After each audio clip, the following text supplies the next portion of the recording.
it felt like it shook my brain so much that I really felt like I wasn't the same person after.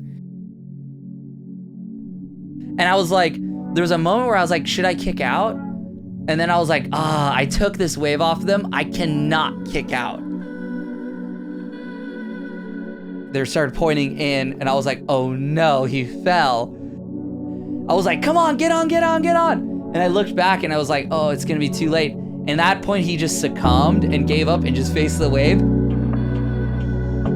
First one, they all got caught, and then you look and like some people are popping up, others their boards tombstoning. He got near me and was like, I'm not gonna be able to get you in time.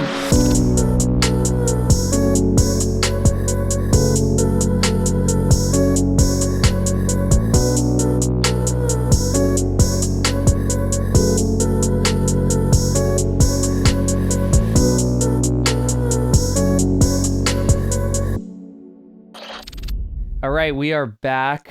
We just had a really fun run of big waves. I got back from Nazare and came home to the opposite of Nazare. Glassy, clean, nice, beautiful waves out at Jaws with a channel and no winds. It's really the opposite. But that being said, Nazare did really prepare me for this moment. And I think I was surfing better because of it. Ridge, you came out again. You are back after the Marshall Islands trip, scoring some epic waves. What did it feel like to be back out of Jaws? I'm just so stoked that I got to get maybe one last session. Yeah, it's looking like winter. That might be it. And that was definitely the most fun Jaws session I've at least had this year. And I think I could probably speak for the both of us just because it wasn't crazy big. It would have been nice if it was maybe a little bit bigger, but the fact that no one was really around. It was just our crew most of the day, a few friends. The most paddlers that were out were maybe 6 or 7 other paddlers, which is unheard of for, a fun size, really glassy day. And we got to paddle, you foiled, towed all day. I literally blew my legs out. I was so tired at the end. I left like at 4. You guys stayed till 6, dark to dark. Well, that's interesting. The reason why your legs couldn't handle and mine could, and I think what most people might be wondering is that you were really prone to sickness, and we would be out there and you would do the morning session and your immune system would just completely shut down and you'd have to come in. And that's why you went to Oahu at the beginning of this year and did an entire month of Brain Health Hawaii treatments. And I noticed it in your eyes when we were out there that you didn't have this like tired glaze and you weren't like kind of slunked over the jet ski, the Sea-Doo. You were instead like pretty chipper. And the only thing this time is you got so many waves paddling and towing that you were like, my legs are done. Like, and in big waves, even a smaller Pe'ahi Jaws day, it's still big waves and you'll still get throttled. So you got to know when to draw the line in the sand. But this morning I saw you in the gym and you were already lifting weights trying to get the leg on the squat rack. Oh so you man, could it was get your crazy. legs My back. last, I could kind of feel it on my second to last toe wave, but on my very last toe wave, I could feel. Have you ever had full muscle failure before? It's like the weirdest. You've done the power dot. You know that setting where it just like it's basically the electrodes that. That's what it. Yeah, I guess that's what it felt like. Exactly. When it squeezes your leg, it's like a cramp, but not really. But it was. So that was your longest run of sustained riding because has it been years since I mean, you've we been should able go to into do that? it on another podcast because it gets into the topic of, it gets into the topic about brain health, and that's a whole thing. But yeah, essentially, I think it sort of went back to, I had a really bad wipeout in 2021, 2023, the Eddie swell. And that wipeout rattled me like nothing's ever rattled me. And since like emotionally or physically, like just literally physically, it felt like it shook my brain so much that I really felt like I wasn't the same person after that wipeout. And you can relate to it. You've had some gnarly head injuries and wipeouts, totally. and you. But the difference between mine is I've been pretty lucky, whereas I kind of I get back and I get back to my thing. You had like this immune system thing where it really pulled you out of being able to push very much because you would just get really tired really quick Yeah. and then you get sick. And it wouldn't be like a airborne illness. It would be like your immune system would be so low that you would Yeah. almost just be Yeah. It's sick so for no reason. unbelievably frustrating, as you can imagine, because it's like after that was the last swell of that season and went through the summer, I did some okay training, but the next season I found that, yeah, like you said, I would just get tired really easily. And essentially what it was is that whatever was going on with my brain, and it could have been something that I already sort of had sort of under the surface, but I think that wipeout Mhm. really sort of tipped it over the edge where I was not getting proper rest. I'd sleep and it felt like I didn't sleep at all because my brain wouldn't turn off. So Yeah, basically your brain was just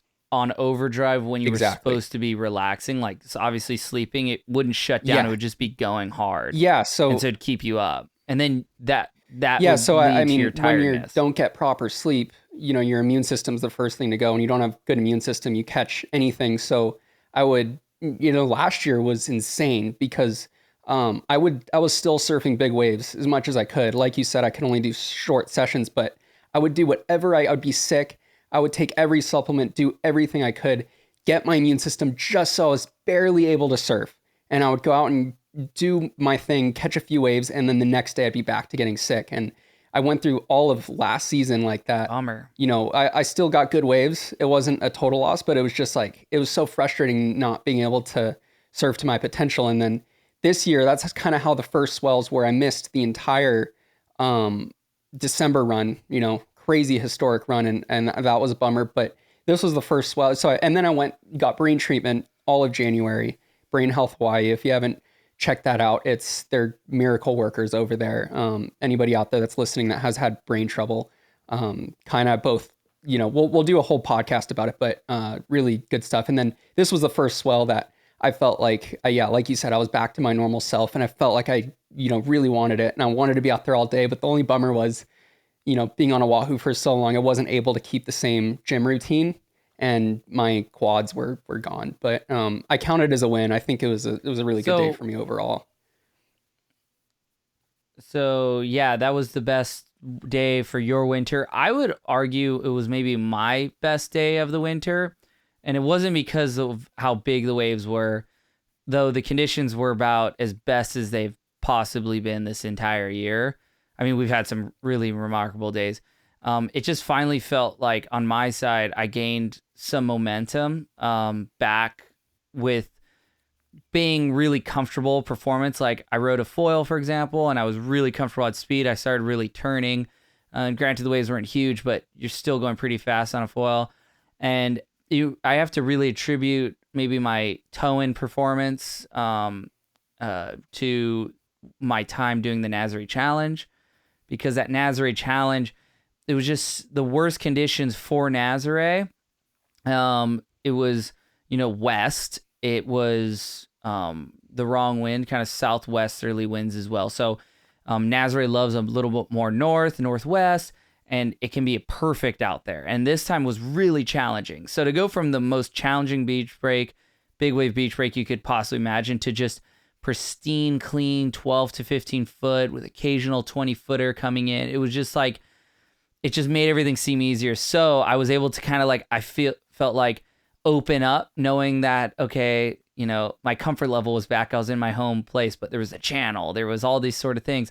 But I would say my session actually started the day before, when the KT shop, the boys up there, shout out to Nick and Stormy for basically finishing a new toe board the day before the swell. And there's been a bit of a trend of this. And we're developing so quick, and I'll send in a shape, and I'll shape it, and then this one in particular I had shaped just before the Nazare Challenge, and they didn't really get to it, and I came back to the shop and I was like, oh, do you think we could maybe put this thing through really fast so that I could test it, because this might be the last swell. I'm going to need to try this in order to know what I'm going to do next. And you're just trying to get ahead of the development as quick as you can, because you have only so many days, and I want to be as far ahead as I can by the time summer starts, because it's going to be 7 months before I get a Pe'ahi or Jaws Day. There might be other big waves around the world, but it doesn't require that type of board as much. So they went above and beyond, and I was up there at 10 p.m. Jeez. stickering and padding the board. But it's totally worth it. That board ended up being magic because the shape, really leaning on a windsurfing contour bottom, a design that I've implemented into my guns and also into my step-up boards for Sunset Beach, those kind of waves. And I just had to continue to mess with the rocker, increase it a lot compared to a typical tow-in board.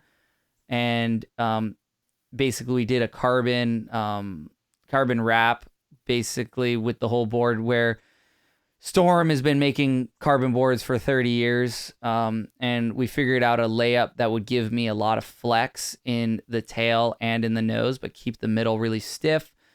And basically he nailed it. It's really hard to nail that, but he was able to nail this tapering and get this thing to feel lively while dampening. Cause we made a couple boards this year where, we did some different construction stuff and it felt lively, but it was too spicy and it was too scary to try tricks or turns because it was just too much feedback. So there's a fine balance. Anyway, that's where my day started, because I was already visualizing how this board was going to go, and it didn't let me down. It ended up being maybe the best tow board I've had so far. Although by the end of this session, I already know how I think I can make it better. But I got some good confirmation from Ian Walsh, who ended up trying it, and he seemed to really like it. And, he's really particular with equipment. So that kind of was like sealed the idea in my head that, okay, the board's actually good. And I'm just thought, Yeah, it looked tripping. really good. And the best thing about you doing all this stuff is when you get that final shape, I can go and take advantage of it. And so I'm a generation behind on the tow board. So I've been sort of riding the same tow board for years, as you know, and I finally started wrapping my head around this one that's behind me, which is a sort of a pintail. Finally put the quad in it. It's a couple inches longer and it felt so good. And just seeing you on that one, I was like, dang, if that thing's even better than this, it's going to be a good future ahead, I think. Because you originally tried it as a thruster, but the quads, like, you can't compare the quads that we ride to a normal set of quads you can buy anywhere, because they're a lot different. The front fins are smaller and the back fins are bigger. So in a way, it's kind of has a feeling of a thruster, but the speed of a quad, and it really holds the rail because you have two fins really engaged. And it's funny now because back when we were at Nazare, the last time I was there, everyone was riding thrusters. And once I introduced Chumbo to the quads, smaller fronts, bigger backs, he started using them exclusively. And then everyone in Nazare, when they see, whatever Chumbo's riding, they all want to ride what he's riding. And so they're all riding those types of fins now. And then when you tried that, it opened up that board. And that's how Insane. important fins can be. Like, before you order a new board, change the fins. Go from a pivot fin maybe to a neutral fin, maybe to a swept fin. And, depending on the brand that you use, on their website, they could probably tell you really easy. And that's just in a thruster case. But in these quads, I haven't ridden a normal quad in years because I've had so much success, small and big waves, with the smaller front, bigger back. You get that speed, that pivot, but you also get that drive and hold. Doesn't just spin out, doesn't want to ride flat, always wants to ride on rail. So it's cool to see you on that, because your surfing, I think, was elevated with this new board because the stance is farther back. It has a pintail. It actually has like a Sunset Beach gun outline, like a step up, something that, a Jack Robinson would use out there. So you're definitely opening up your turns a lot more, and it looked like you found a comfort zone. And it's all about finding comfort zones. Yeah, that's especially in with big waves. the size that day. It felt like was really trying to implement what I've been trying to learn in my small wave surfing. I've really been trying to open up my shoulders more, rotate, and that's so important in big waves. If you're just trying to do a closed shouldered turn on a big wave, that your nose is going to catch it and you're going to go straight over the falls. So it's like, I've seen what you've done for years and really trying to go high up, and that's a really scary thing to do.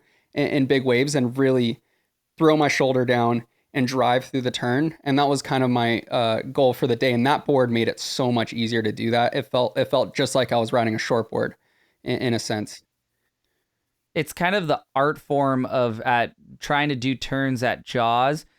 It's, and you know this, you have to mistime it Yeah. in order to be on time. So like a typical read of a wave, you'd be dropping in and your timing might be in such a way that, okay, if I bottom turn here, I'll, get to the lip at the right time to do a big turn before it pitches over. And so that timing is one thing, but then at Jaws, it takes so long.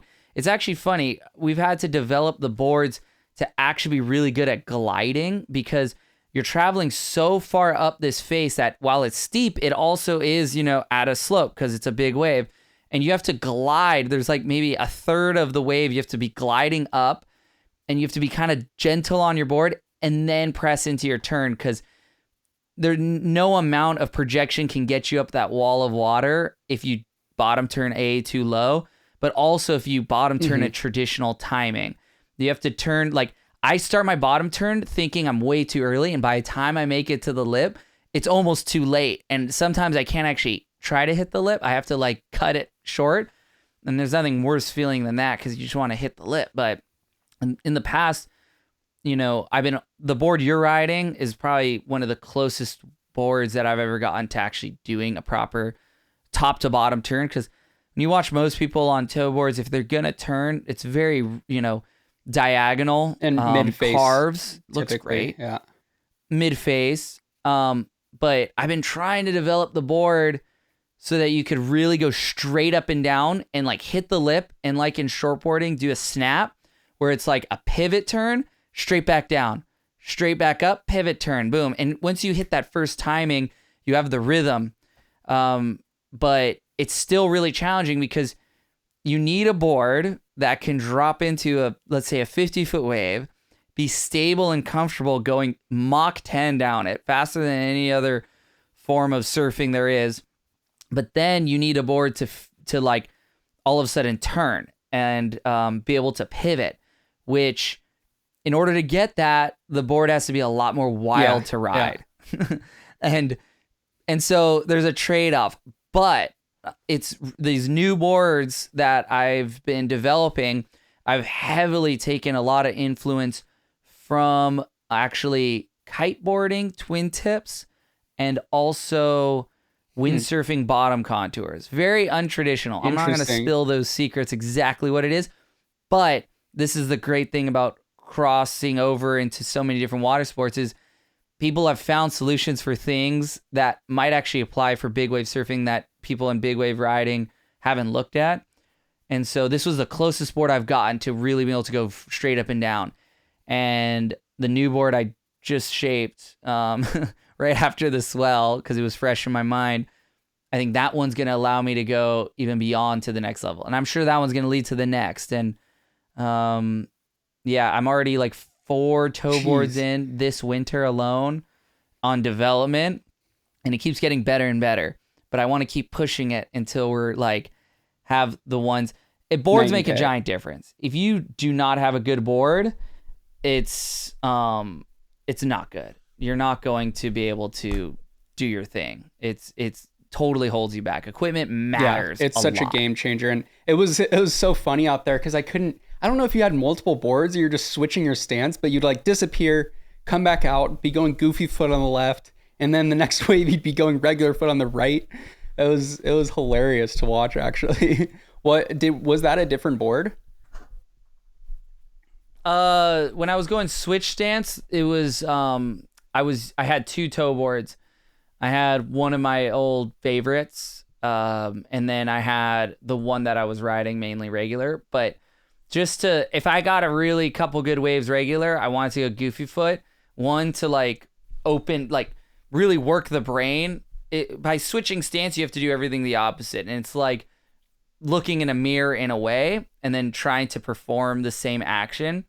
And also, there was moments where guys would come out to paddle on the right.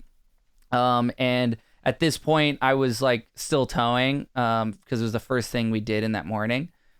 And so I was like just focusing on the left, and no one was going left. So I just was lapping. I was like, I'd rather be front side going left. Although I had some really good moments backside on the left, some of the best waves I ever had at Jaws. Not the biggest, but some of the best in terms It's of like like 6 turns backside to the rocks. and it's 6 turns to the rocks, and then there would be the closeout. I would try an air kick out, and then we'd almost lose the board and the jet ski.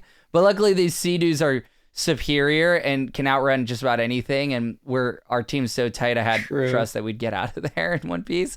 But I got a lot of switch waves, and it's just time.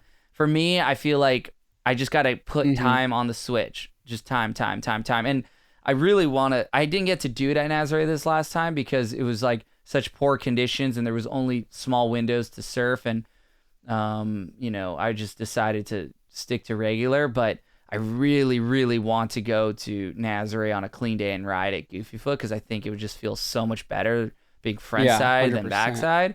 You got to learn all the, I'm sure you probably already do, but learn all the tricks Goofy Foot too. I mean, I know how to do front side, chop hop, 360. I know how to do backside, like kind of alley-oop style already, but it's getting comfortable doing it at speed and on a giant wave and having the confidence I'm going to stick it. So I can do it on like a moderate sized wave. And I was doing it out there this last swell, but it's still like, you don't want to just fall because if you do fall, you're going to, go over the falls. Or if you try it really early, the next one's going to get you. But I was trying it at the end of the waves. Like when the wave was almost done, I would do like an alley-oop chop hop, and then I would hit the lip and kick out and do a front side 3 rotation. And it's just, I need time on it. It's just putting in the time. I think a good thing to do probably would be to go to Waco on the left and just do the strapboard Goofy Foot and just lock in all the tricks just the same. And I was actually talking to our friend Chochala, Josh, and he wants us to come out in July, and he wants to do 2 private sessions there or more. But yeah, we should. That'd be kind of sick to go over there, and it would make it. I mean, I know last time we went, it felt like you kind of learned every trick you could on the strapboard on the rights, front side. But that'd be kind of a cool thing to do. Just go lock in all the goofy tricks. Yeah, I want to do that. That sounds really fun. Just until the waves are gone, I'll go back in a wave pool. I don't want to be going near any wave pool when there's still waves. And although it kind of feels like it's over now, it's small and windy, but that morning was some of the cleanest conditions that I've ever seen out there. Yeah, I mean, I think so. Like when we first pulled up, it wasn't big. The swell was late. It was 9 a.m.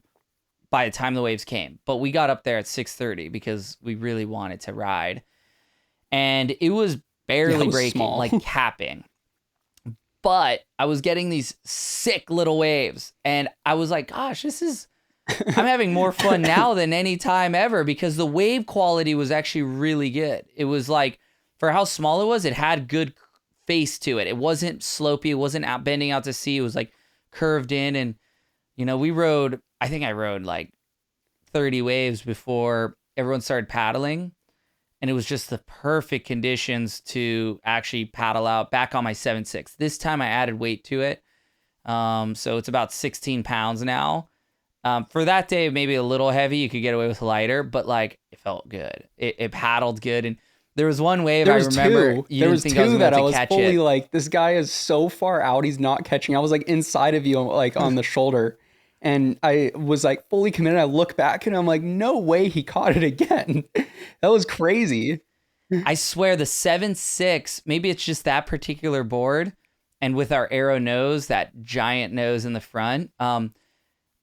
Sometimes it blows my mind. Like sometimes I'm not near a wave. Like I can't force it. And it feels terrible because I feel like I'm stuck in the mud. But sometimes like, maybe a little chip pops up behind me or I get the right momentum. I'm in the right spot. Dude, sometimes I like get in as easy as a 10-foot board. And I'm like, wow, guys are missing it on bigger boards. I don't know what it is. With the same spot as you and we're on 9.4s and we're catching the same waves. Yeah. It was a trip to see. And then when you're on the wave, I was out the back on most of your waves. I didn't see them, but I was on the inside on one where you did like a layback. And it looked like you were on the tow board or a shortboard. It was a trip.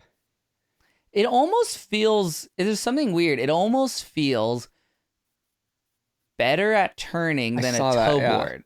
And I think it's because it does have a lot more tail rocker, but it's also short enough it can turn anywhere, but it has a real surf foil to it, and it's in wider. Width matters because you get rail curve. And when you're on rail, that curve acts like a rocker and it turns you tight. Whereas tow boards, I'm wondering if we almost ride our tow boards too narrow because we're at 16 and 3/4, which is significantly narrower than, say, my standard shortboard is 18 and 3/4. So 2 inches narrower. And having the more parallel rails, granted, is great if you're going straight. But as soon as you start to turn, it acts kind of like train tracks and takes you the other way. So I did a couple turns, not on very big waves, but I was like, oh my gosh, I feel like I could just blow tail on this board. How that feels on a really big wave, it might feel a little squirrely. But then again, I caught some pretty decent sized waves on that particular board, and it felt really good. The new one that I shaped that we're building right now is a little more steady. This one's pretty wound up. I think it's a little maybe too wound up if you hit chop. But I think someplace like at Mavericks where you need to really pivot really quick. Oh yeah, I just got one shaped, not necessarily with the idea that I'd take it to Jaws, but it's the same one as I had. So I mean, I guess I could. Because I've been riding, I haven't shaped myself a 7.6 that I've ridden yet. It's still being built. So this board I developed with KT 2 years ago and didn't ride it for a long time until finally I went out to Jaws. It was always meant for like a Mulligmore or a Cloud Break or something like that. And man, it just worked so good that, yeah, you order the same one. It's lighter though. I think you don't need much weight. Maybe at Cloud Break or something. That being said though, I have to say the weight, I think maybe helped the paddling, not at the start, but once you're moving, there was like a momentum that carried in it. Yeah, that makes sense. It's kind of strange, you know? Yeah, and it's the funniest thing about it is I feel like for years at Jaws, the shortest board, it seemed like there was a ceiling that was hit at 8.8. Yeah, and then 8.8? It's not like you went to 8.2 or 8.0. You're like, sure, I'll just go down to 7.6, which is a completely different class of board at that point. You know, a foot, more than a foot, is a lot of length. But did you not think maybe there would be an in between going from an 8.8 to a 7.6, or you just had the 7.6? Well, I mean, it was just when I went to YMIA, I tried the 7.6, and I was like, man, on the right day, you can just catch it. It's not like I'm gonna die hard only 7.6. No matter what, I'll ride the 7.6. It's like now I bring two sizes out. I bring a 9.6 and a 7.6. And I haven't even bothered with the in-between sizes. I mean, in the Eddy, I used an 8.8. But even in the Eddy, I was like, gosh, I could have ridden my 7.6 out here. No problem. I either want to be, me personally, I either want to be on my 7.6 or my 9.6.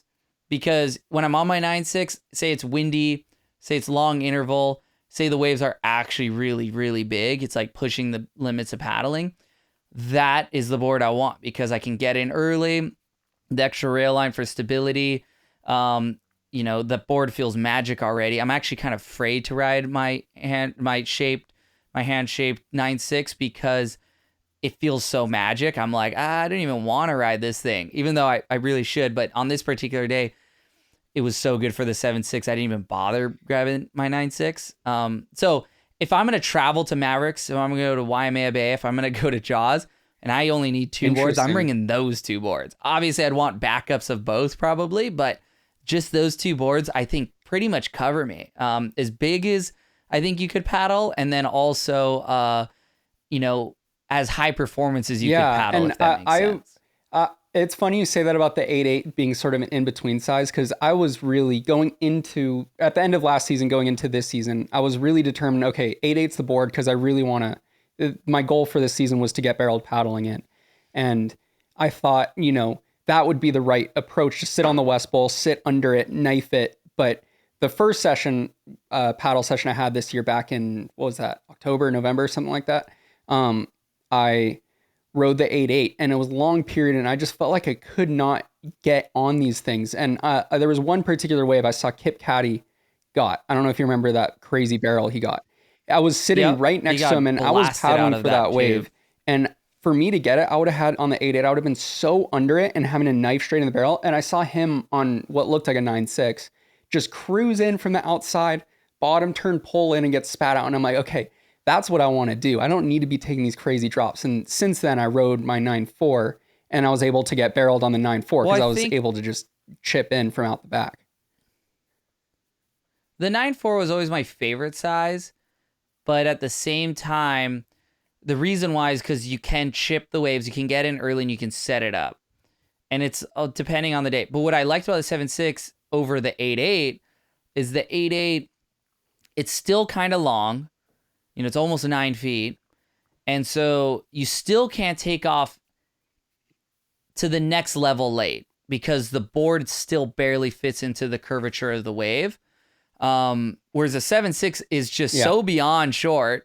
It's borderline comical when you're paddling it because you feel like you're just on, not even supposed to be out there on this length of board. But when you take off, you can take off so late because it really fits under the hook so well, and it fits in that upper lip as it's pitching. So whereas an 8.8 you'd still pearl, 7.6 you don't. And so for me, I think I liked the degree of separation between, like, say, a 9.4, 9.6 to a 7.6 because it's a big enough of a difference. It doesn't feel like there's a compromise. Like, well, I'm going on a short board, but it's not that short. And I'm on a longer board, but it's not as long. And so when you ride the 7.6, you do not feel like you're on a 9.6. When I'm riding a 9.6, I feel like I'm not riding a 7.6. So it keeps it entertaining. On a big day, I might start off on my 9.6, and once the comfort goes up, I might test myself with a couple waves on the 7.6. And it's all depending on the day. I think if it's a long interval swell and really big and powerful and maybe windy, I wouldn't even touch my 7.6. But if it's a clean day, the interval is on the lower end, you know, I think the 7.6 is fun because you can duck dive and you can also take off in places you normally wouldn't. And I've had so many countless waves paddling up the side of it where I thought if I could flip around real quick, I could go and I could make it. But the biggest fear is, well, I can't turn the board around quick enough, as well as if I do turn around, the board's going to pearl because it doesn't fit in that upper curvature of the wave. And I have this repeat moment when we were out at Mavericks on this really big day. Ian Walsh went on like a giant wave and fell. He airdropped and it was like one of his worst wipeouts ever. He has a full explanation on his YouTube channel talking about it. But I remember there were waves like that where we were paddling up kind of like diagonally up the wave, or, you know, up the wave, but like kind of across. And there was waves where there was plenty of time to go, but you couldn't turn the board around quick enough and you couldn't fit in that upper curvature to make it. And I was like, gosh, those are the exact waves where if you had a 7.6, you could just go whoop and then just roller coaster down extremely fast. And the small boards are so fast too that you could outrun the lip by taking off late. Yeah, and I remember in this session, I said to you, I was like, why does it look like you're getting stuck in the lip every wave, but you somehow get over it? And that's what you were saying is if you were on an 8.8 and above, if you were in that exact same position where you got held up and you're at the tip of the wave, that thing's either poking or you getting sent into the air. But it just looked like you were able to go like beyond vertical under it, and then you'd have a vertical drop, but you're making it just fine. It looked so sketchy just how, you know, if how we're used to seeing people approach the wave, you're like, you could tell when they're cooked paddling in, and it looked like you were not making it, but then it somehow just, you can survive. It just works out. It was really a weird thing to see. Yeah, and I had a wave, one of the earliest swells, where I was like, same situation. I paddled and I was like in the lip, but once the board went over, I like went really quick. Whereas other people, you'd be airdropping because there's so much surface area, you might catch air. Whereas this board, I could stick to the face a little more because it's short and you can kind of like roll it over that ledge. But that session too, you had a very similar wave to one of Yeah, your it was like a best mini rides version. this year. And you got the only barrel paddling that I saw. I don't know if anyone else got a paddle barrel, but you got actually pretty drained and you made it. Yeah. Let's say you Yeah, made it I'm more than getting the last closer. one.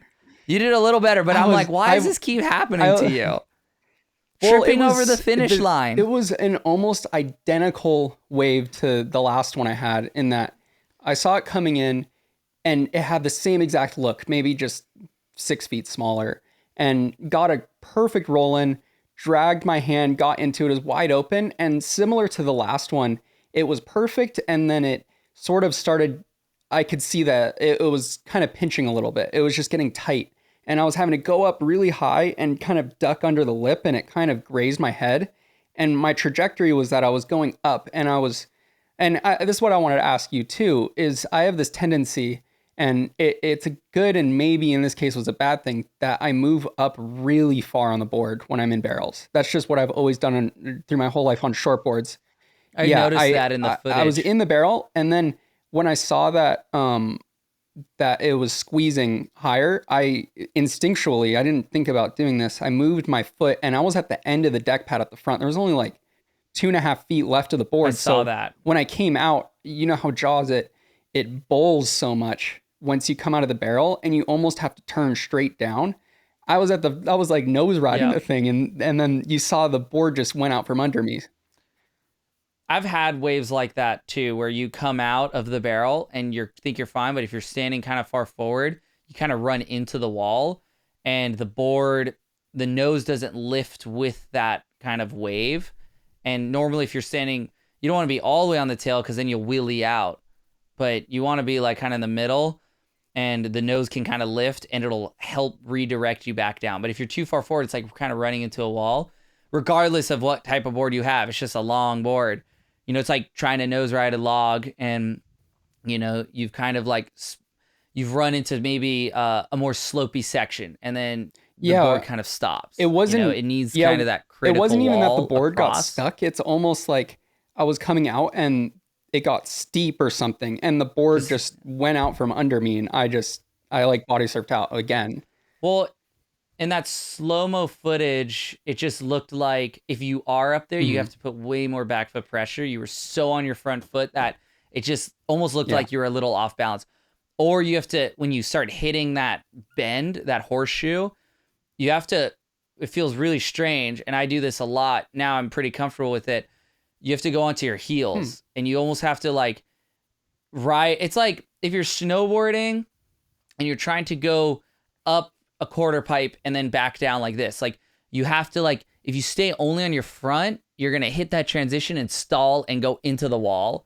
You have to like allow yourself to like get light and then push onto your heels, and you're kind of just Hmm. floating through that transition. It's like the same with that horseshoe. You're going so far into it, and normal barrels, you come out always on your toe side. If you're front side, if you come on your toe side rail, your inside rail, you just kind of ride it out. But Peahi, Chopu is another wave that's really like that, where you have to, and a lot of people at Jaws struggle with this who are goofy foot, because they end up going like this, backside, I'm in the barrel, and then they come out and they don't go with the curve of that wave because it's coming out of the channel, it's horseshoeing, and they end up getting too high and the tail Hmm. breaks out and they always fall. Some of the best backside barrels ever almost made were lost that way.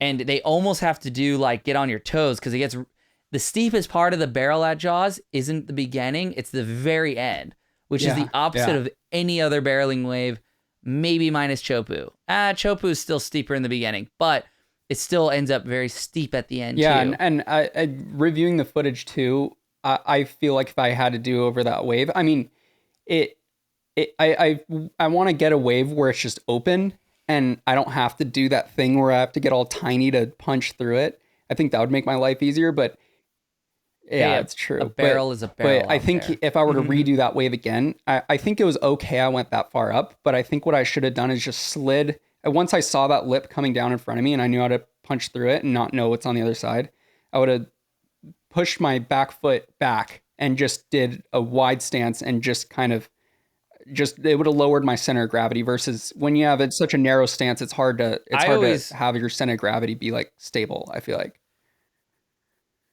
if you're coming out of the barrel at Jaws, I've always done this. You can see it in tow footage. You can see it in paddling. It's almost second nature now. I don't think about it consciously, but as you're coming out of the barrel, you almost want to aim. If you want to come out straight, as you're in the barrel, you almost want to come out where you think the lip's going to hit you. Yeah. If that makes sense. Got it. So you come out low. Instead of coming across like mid-face, you want to come out super low, because if it does go to clamp, there's usually like through that curtain, it'll like, it hits that end section and kind of flares and there's like an opening.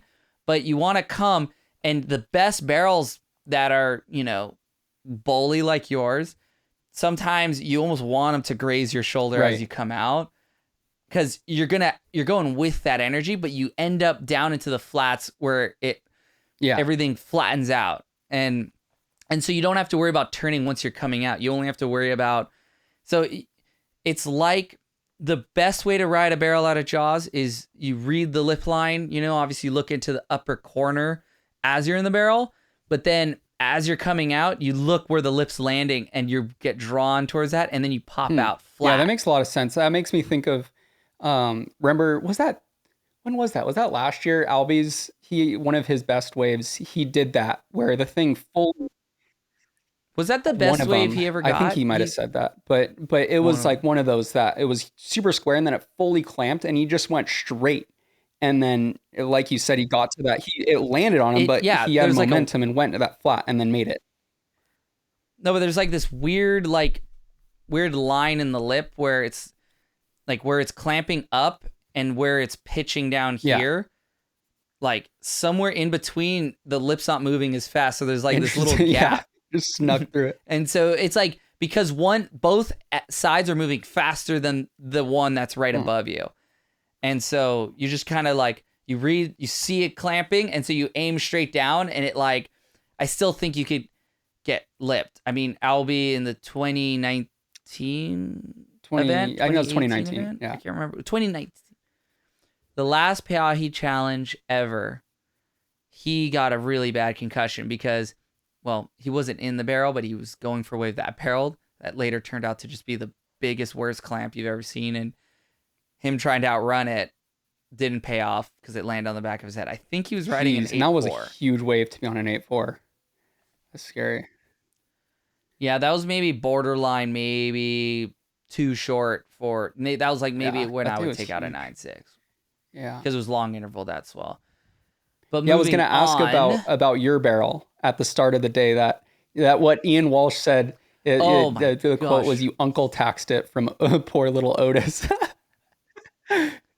Well, so it was a full uncle tax. But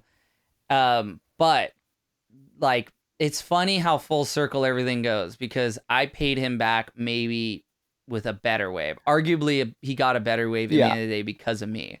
So the way it worked out, I was towing the left, and then Ridge and Otis were out, kind of waiting. I don't know how long you guys were waiting, where you were in line. So, but I was with Ola, our Hawaiian water safety guy, and actually, I've been having a lot of trouble with people just snaking my waves, like random people who don't, shouldn't be snaking my waves. There's only a handful of guys that I would kind of move out of the way for, and I consider them maybe the best paddlers first and then the best towers next.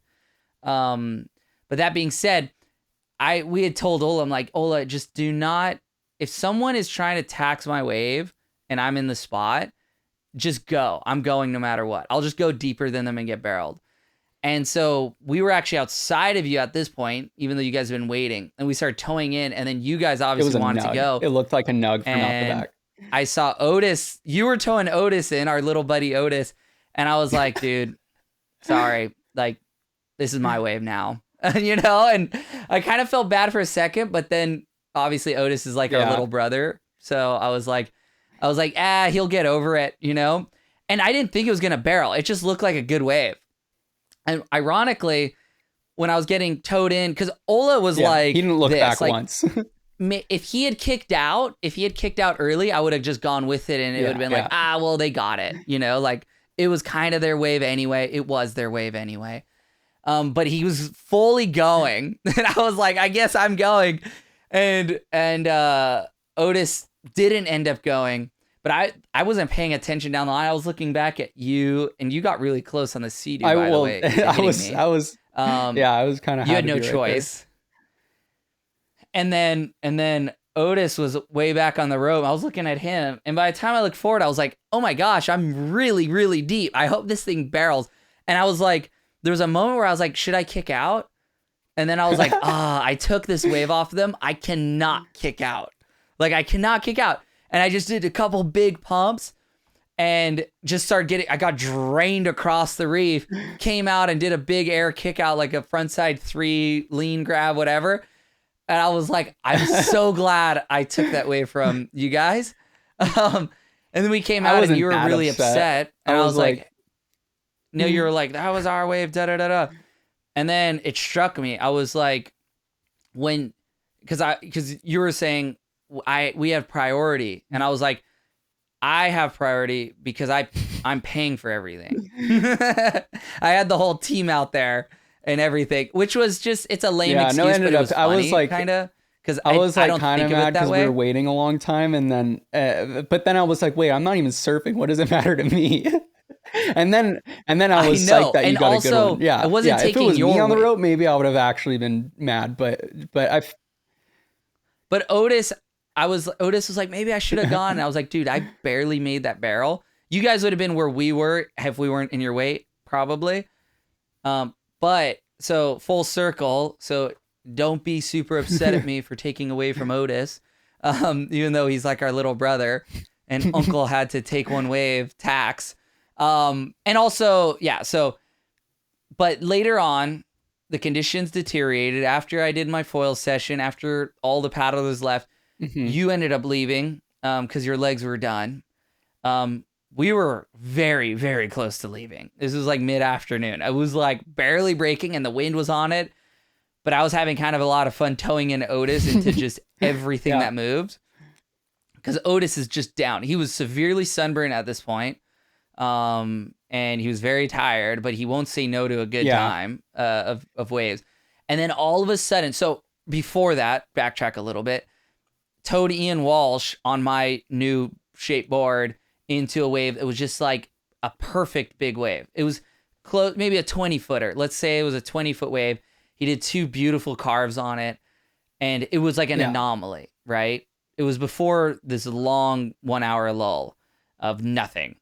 And he was like, I'm out of here because I got that wave. It's done, right? The buoys are down. But I think what was happening is the interval had shortened so much that waves were doing what rogue waves do in the middle of the ocean, is like 2 waves were kind of lumping together every once in a while and making a bigger wave. And then there would be small waves all around that bigger set. So at about 4 p.m., it started pulsing. And it just so happened that young Otis was on the rope. We're calling him Moose now after this particular wave. But he'd already caught in like 100 waves. I was just like whipping him around. And then I was like, okay, Otis. I was towing him, and I was like, this thing is going to barrel so hard. And I was this close when we were out the back and I saw the thing coming. I was like, switch real quick. But then I thought about the earlier wave, and I was like, I'm going to get this guy barreled right now. And this is honestly a preferable wave. I would rather have this wave than the early one. And I towed him in, and I towed him in pretty deep intentionally, because I was like, he has a tendency to go really fast and try to outrun the barrel. Because it looks like the only way you get barreled at Jaws is it has to look like a closeout. You know this better than anyone.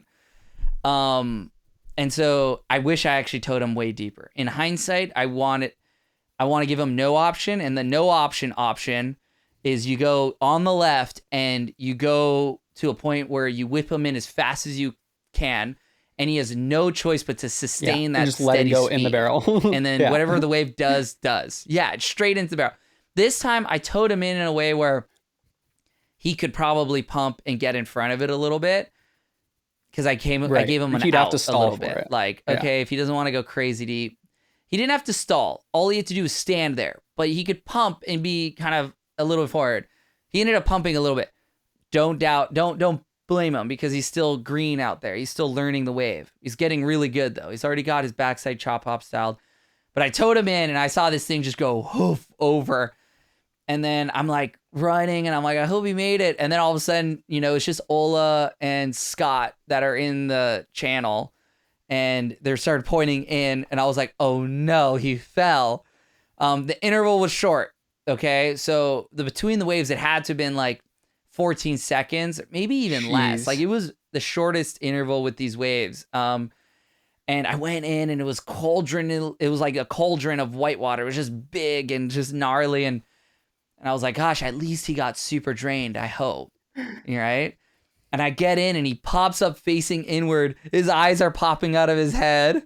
He's like, his face is extra red because he was already severely sunburned. He forgot to reapply sunscreen at our 10-hour session. And then he was like, I went to go reach for him, but at the same time, the wave was so close. I was like, if I get him on the sled, I need to have two hands on. So if the whitewater hits me, I can ride it out. So I turned the Sea-Doo over and kind of propped the sled right under him. And he was so inflated and he was so tired, he couldn't crawl up. He was like bouncing off the side. And I was like, come on, get on, get on, get on. And I looked back and I was like, oh, it's going to be too late. And at that point, he just succumbed and gave up and just faced the wave and like went to hold his breath and think he could go under. He couldn't deflate in time. And he like tried to go under, but he got like maybe halfway of that vest underwater and just kind of stayed there. And I was like pinning it. The lift was like almost barreling onto the sled. And he got axed so bad. And I whipped it around. Scott and Ola backup safeties were going in for him. At this point, we're the only ones out there. and then I was like, okay, I'll go on the third wave because if they miss him, I'm on the third wave. There's no point in going 3 skis and getting in the way. Otis didn't pop up till like the rocks. He had traveled like, now this was a small day, Pe'ahi Day, right? Doesn't mean you can't get absolutely floored. Yeah. Like absolutely worked. He got absolutely worked. And I was like, okay, he's going to get picked up, but maybe his board might be close to rocks. I'll be able to get his board. Luckily, Ola was able to get the board right before the rocks in front of me, and we went in the channel, and he was like, eyes were going 2 different directions. He was all puffed up. It was like, that's the first time I ever fell towing. That was so gnarly. And I was like, that was a real wave. It was a 20 footer probably. And he was trying to take a break in the channel. I'm like, Otis, come on, tough up. Like, let's go. It's my turn now. Like there might be another one of these and I want to be in it. So I like forced him onto the jet ski and we went back out the back and we were waiting and it ended up going kind of small again for like 30, 40 minutes. And he was just like laid out. And I was like, dude, stop being a baby. You're fine. This is all good. You know, giving him a rougher time than he deserves, but it's what you do. Then luckily I ended up getting a couple really fun waves in the end, thanks to Otis. So full circle, I taxed one of his waves, but then I paid it back in full and he ended up blowing it. The way he blew it though, he didn't really blow it, but he kind of did. He's learning. He's learning. He should have been maybe a lot deeper, but he was running down the line. We'll give him that. It's okay. But he ended up hitting a phantom chop. You know, it's those invisible chops that move up the wave. I experienced it on that wave that I was on earlier, that long barrel, where the board slips out. The trick to those is when it does slip out, you got to keep your hands and your eyes moving forward, and the board will go sideways. But with how good our boards are, it'll always attach and go straight again. Yeah. You just have to trust it. And he ended up looking down at his toes and kind of looking, you know, at the wall of the wave. And so he kept going with the rotation and his back foot slid out. He didn't like have it really snug in there. He ended up swan diving into the lip. There's a classic photo that Eric Ader got from the channel. He's like this. And he always does that, right? This is a classic Otis thing. We love Otis. We're just giving him a hard time because he's like our little brother. But he does this classic like swan dive, like just hands in front of him. And it made the photo way better. I feel like I always end up in a fetal position because I know better. He ended up tweaking his back because he's full extended and he's already like 6'1". And so the guy stretched out as like 7 feet tall with his arms, you know? Um, and so, yeah, he didn't end up making It's it, like, but it was all good. It was all good. The one photo is worth everything. That was like sick wave. I was like, gosh, that we need to thing's a get that slab. photo printed so you can put on his wall as a reminder to never do that again. The extended one or the one where he's like actually in the one. barrel? So he remembers the pain. The extended but it's one. a good thing Yeah. it's a good thing he's 18 years He old. I remembers think it. if one of us were to do that exact same thing, or like an older person would have just broken in half. That's what we I would yeah, I not mean, have yeah, fallen yeah. that way though. I keep telling him, I'm like, why are you sticking your arms out? Like, tuck. Like you're falling, just get into like a little fetal position. Don't go because your arms could rip back. And he's like, I Yeah. know, but it's just a You'll get habit. it. But He's a yeah, Grom. hell's his progression. The first swell, you were on Oahu for that. You weren't here, but he went on with me, and he was like scared. He didn't even want to go out, and he ended up going and doing it. But his progression from the first swell this season to this one, it's like he's one of the highest performing towing guys at Jaws now in one season. It was actually pretty remarkable. Sure. He's ripping. I mean, he's really, really good. In all water sports, he's a really talented waterman, little waterman, and he's finally getting his bearings out there. And this was a great swell just to like experiment. He was doing backside chop hops into the wave, getting his first real barrels towing, and then he was ripping turns, forming out, and he has a great style and everything. So I think it was a really good one. And it was actually really good that he did, in a way, experience a wipeout because he knows he can survive it. He's fine with it because I ended up towing him a couple more waves after I got my couple more waves. And, he's just down for the cause. I mean, it's really good. Did you see that one when we were like, this is earlier in the day now. Did you see that one set that I think you might have been foiling the left, but there was one set, it was similar to, there was Ian Walsh's set, there was Otis's set, and then was that the one that it caught everybody? I was on that wave going left. It on was the so foil. funny because I was laughing not at them, but I was laughing because I was having so much fun on my foil. I was like, this is amazing, and guys are getting absolutely annihilated on the right. I kind of had a feeling they'd get caught inside, but I didn't know to which degree it would be. So because I didn't get to see it, even though I rode the same wave, explain to me the chaos that ensued. Because after there was no paddlers anybody out. that's paddled Jaws know that's the most terrifying thing, and the one thing you really want to avoid. That's how a lot of people get hurt. Actually, is just getting caught. Yeah, so Most you really, common, if you can, avoid it. And it was funny because Otis, I had taken a break, Otis caught a wave, and we were both paddling out together. And to me, it was obvious. This thing was a minute out, stacking the horizon. You could see it. And I was like, bro, there is a huge wave coming. And he wasn't free. We were in a safe spot. I wanted to get to the spot where maybe we could even catch it. So we paddled out we probably paddled out like 50 yards. And then... But and then I was just assuming everybody else was scratching because they were further in. And I turn around and they're like paddling for like 8 footers on the inside. And I'm like, they don't realize like in 30 seconds, they are going to be underwater under a 20 footer. And so this thing comes. What happened? You couldn't go because you were out of position, or was there too much traffic? 10 boards littering in front of this wave. And I look down and it's just like, fair. It's like the scene from Saving Private Ryan, where like they're storming the beaches and everyone's just getting picked off. It like looked like, it was so gnarly. In the first one, they all got caught. And then you look and like some people are popping up, others, their boards tombstoning. Some boards are like flying into the rocks, and it's just like, you're like, dang, that's gnarly. I did 3 boards. They cleaned go up on the whole rocks. lineup. And Otis, where did Otis go? I think he might have caught in a wave soon after that. And I was out there alone. And that was the first time I've ever been paddling out there alone. And I was lost. It was hard. I saw after that, and after my lovely foil session on the left by myself, I ended up seeing one of the boards that went on the rocks was Jesse Richmond's, our favorite big air kite boarder. He was out there paddling, pretty sick. I saw his board. It had already been on the rocks like the season before, and he got it fixed.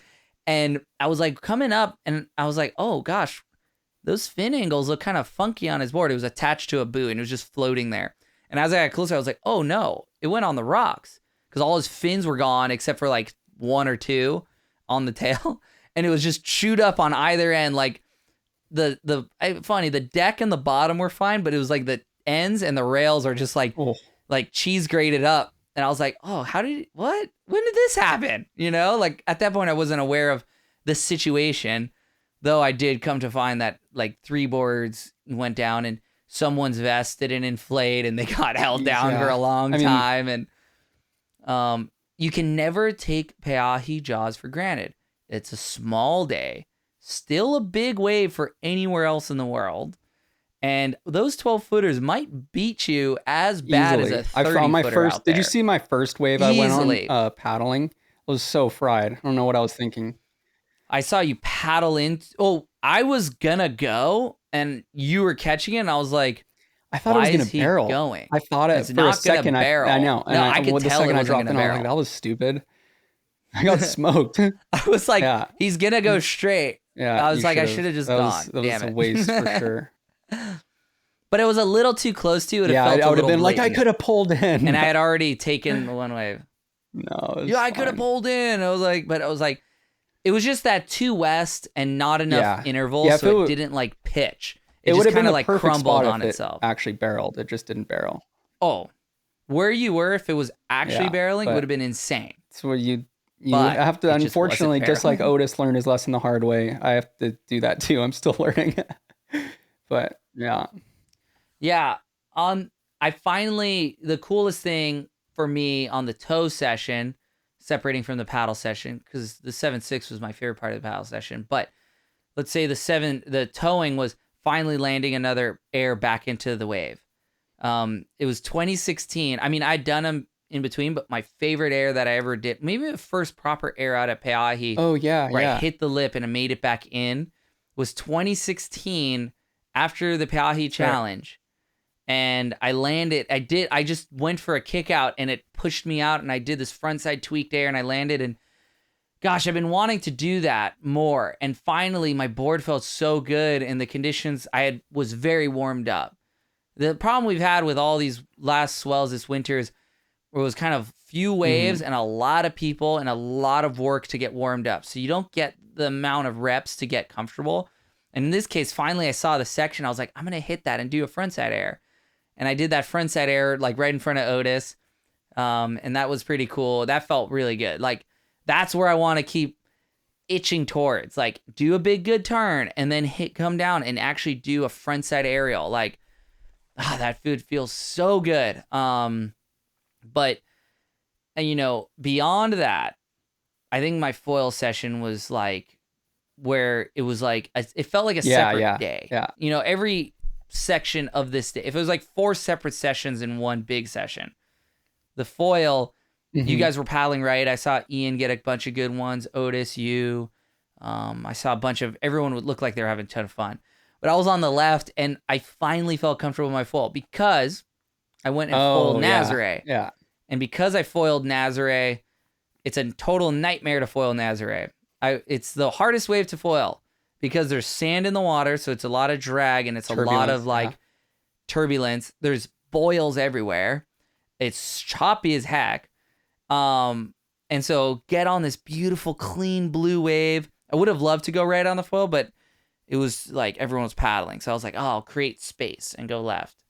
I caught 20 waves on the foil, and the foil was screaming my name backwards. Ian and I were sitting there watching you drop into these huge lefts, and we were both like shaking our head. We were like, what is he thinking? It looks so scary. And we were just talking about like, what if you overfoil at that speed? And it seems like it'd be instant concussion. You're just like, you're falling from 3 feet high straight to hard water.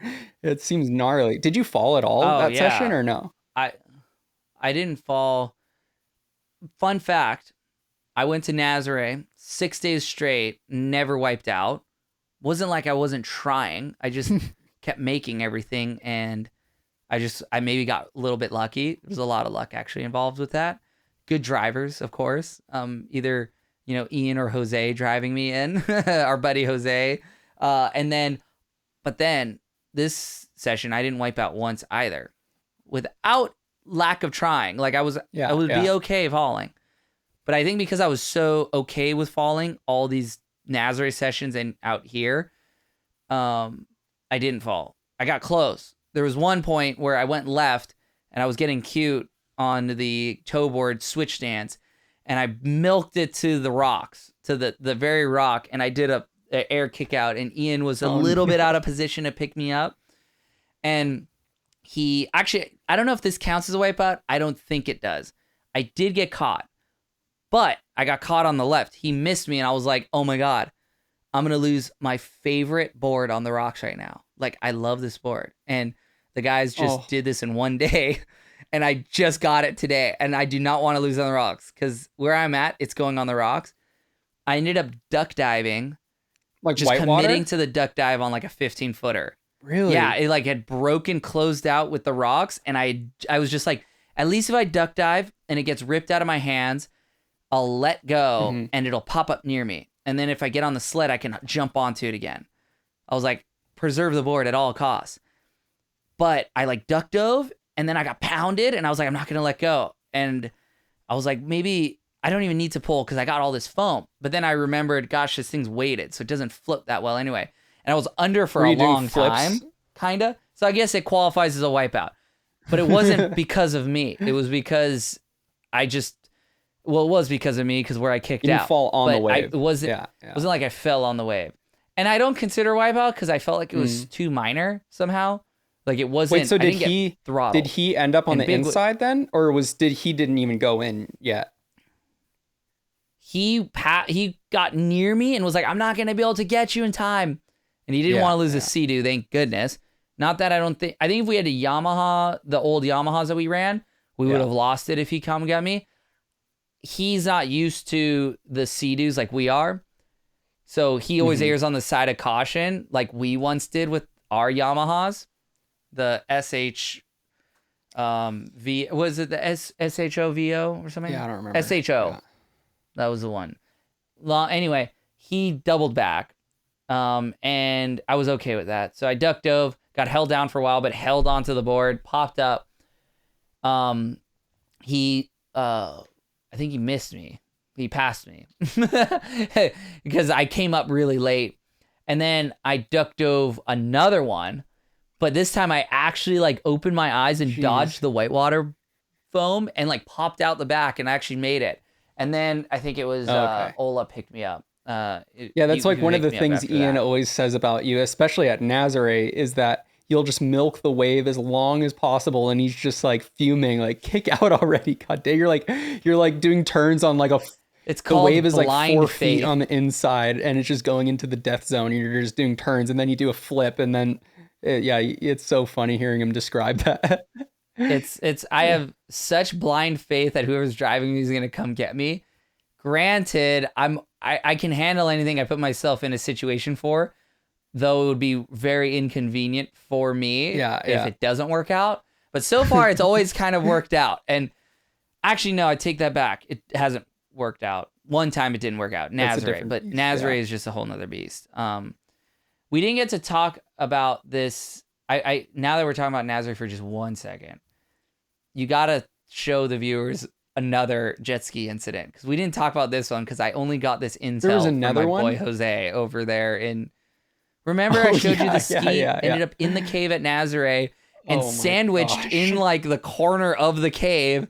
It was like wedged into the crack, basically.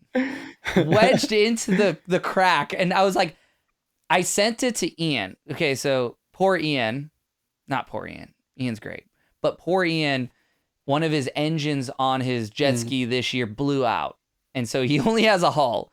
The irony is I had lost a jet ski, a couple of years, 2021, lost a jet ski on the rocks at Peahi, and the hull was ruined, but the engine had no salt in it. It was immaculate. Everything about it was perfect, right? When I got on to Sea-Doo and I was only exclusive Sea-Doo, I was like, I don't need this engine anymore, because I kept it just in case I needed to swap it out with another one. Let's say another one of our engines blew. I could swap it over. Engine swap. And so I sold it.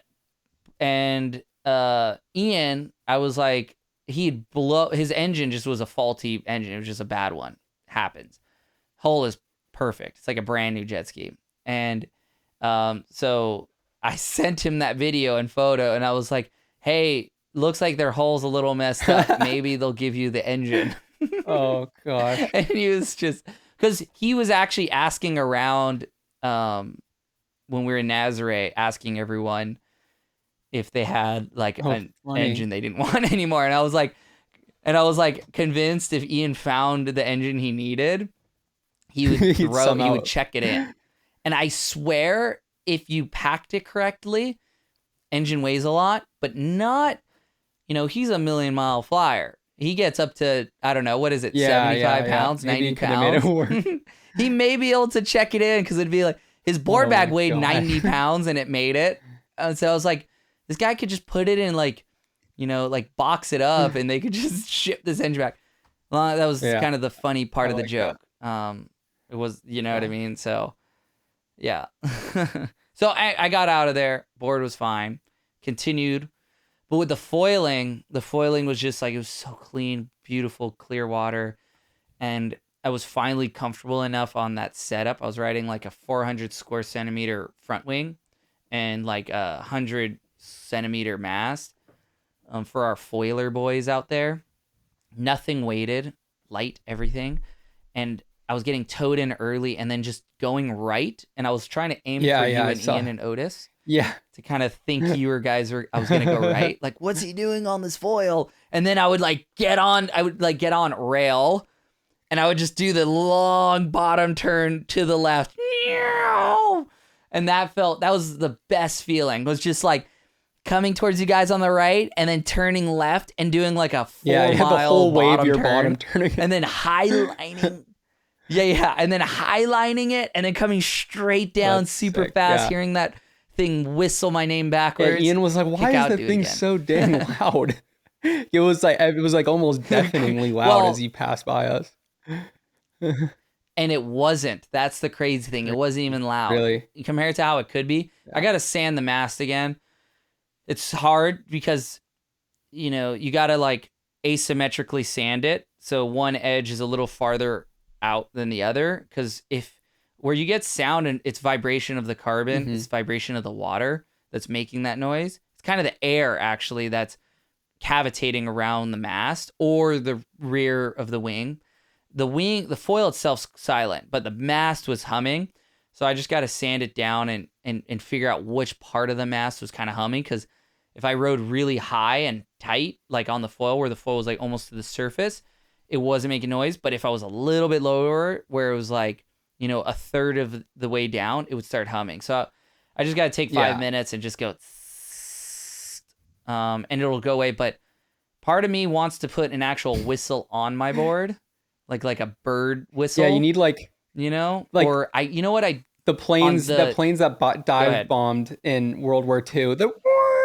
Oh my god, that would be sick. Yeah. The Spitfires. I don't know. I think they had a special thing that they wanted it to make that sound or something. But you got to attach that to your board. I want one because on the foil, that's the thing about foiling jaws or big waves is when you're foiling. There's no surface tension, so you're not hitting the water with the board. So you hear the wave, and the wave always feels a lot closer to you than it really is.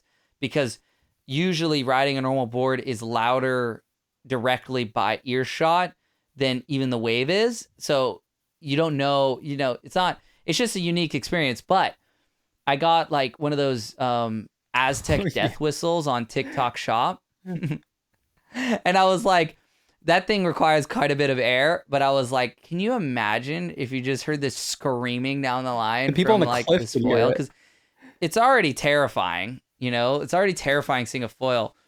Granted, I'm not by anyone with the foil. I would not dare be anyone. And the great thing about the foil is if you are getting towed in on a wave and someone was trying to go on a wave that I was already foiling, and I think they thought twice, which was smart. They're like, why would I go on a wave with Kai on a hydrofoil? Can you imagine that? Why would you want to be anywhere near a foil like that? So when it does get crowded now, the great equalizer is the foil because Oh No one yeah, wants to be near that definitely not. sword. Well, on that note, do you have anything else to add from that session? The best thing about surfing Jaws, the single best thing about surfing Jaws, is when the drive home, the 100%. ride home, because there's that 1 mile distance from the wave to, the lighthouse point where there's like this sick slab wave. And if the oceans do rise, it's going to be It's one of gonna be the like the right, sickest slab yeah. waves, Western Australia waves ever. It's too shallow now. You die. I don't know, though. I watched that movie Facing Monsters with Kirby Brown and his brother. And those guys Yeah. honestly No, would it's surf. like it's kind of perfect. I'm It's not going perfect. to. It's the craziest thick-lipped slab, and then it just goes into dry rocks, and I don't know how doable it would be. Yeah, it A needs a few more feet, and little it's more on.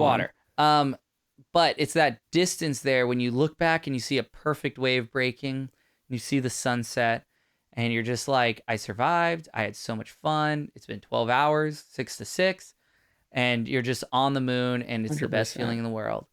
Um, and one last thing though, that day, so what we didn't talk about is the Yeah. Kilauea volcano on Big Island went ballistic 600-foot the day geyser coming out of before. that thing. 600-foot Yeah. geyser Yeah. It's put it insane. up.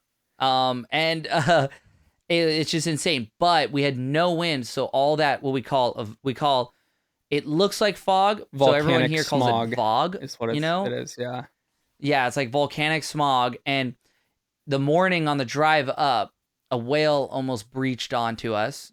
It was like giant. When you see those things in person, it's crazy. But we continued our quest up, and the sun was rising up, and it was this. It just looked like it looked Yeah. like from That's that movie exactly what I Apocalypse thought. Now when the sun rises, and it's red. It's not yellow. It's not orange. It's red through all that fog. And that was maybe that was maybe one of the Oh, coolest same. sunrises I've ever seen at Jaws ever in my life. So that was pretty neat. But the whole day was very foggy. And then on the way back, our normal mountains we go to, it's called the West Maui Mountains. We couldn't even see where we were going because it was so foggy.